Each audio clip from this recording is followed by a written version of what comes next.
उज्जैन के डोंगला गांव से कर्क रेखा गुजरती है। यहाँ शनिवार को एक दुर्लभ खगोलीय घटना देखने के लिए भारी भीड़ जमा हुई। शून्य छाया दिवस।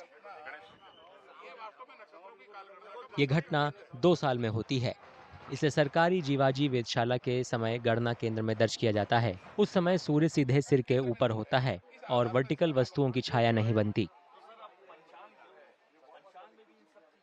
ये खगोल विज्ञान की दृष्टि से हम जब पढ़ते हैं और देखते भी हैं, पृथ्वी अपनी धुरी पर झुकी हुई है। तो ये झुकाव के कारण जो है सूर्य उत्तरायण दक्षिणायन होता है। तो उत्तरायण का जो अंतिम बिंदु है उसको कर्क रेखा कहते हैं। वो कर्क रेखा डोंगला से निकली है। इसकी खोज पद्मश्री डॉक्टर विष्णुश्रीधर वाकणकर जी ने 1985 में की थी।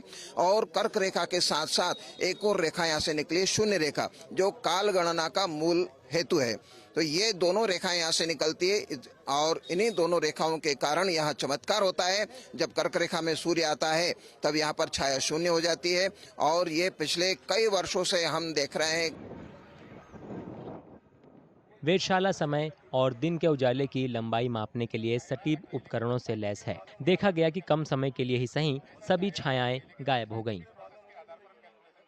निरंतर 1988 से हम लोग यहाँ कार्य कर रहे हैं। घनघोर बारिश होती है, सुबह दोपहर में 12 बजते हैं तब सूर्य सामने आ जाता है और सूर्य के प्रकाश में हम यहाँ देखते हैं कि सूर्य यहाँ पर कर्क रेखा और मकर रेखा बनी हुई है और इन दोनों के मध्य में किस प्रकार से विचलन करता हुआ हमारा सूर्य दिखाई देता है। और जहाँ पर सूर्य की सीधी सीधी किरणें गिरती दिखाई रेखाओं पर दिखती है, यानी कि आज साया भी साथ छोड़ देता है। 12:28 पर परछाई हमारी विलुप्त हो जाती है। यह सारा दृश्य हम भास्कर यंत्र, शंकु यंत्र, भित्ति यंत्र, नाड़ी वाले यंत्र और सम्राट यंत्र पर देख सकते हैं।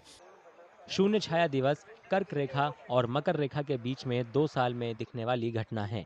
उस समय दोपहर का सूर्य सिर के ऊपर होता है, जिससे वर्टिकल वस्तुओं की छाया नहीं बनती।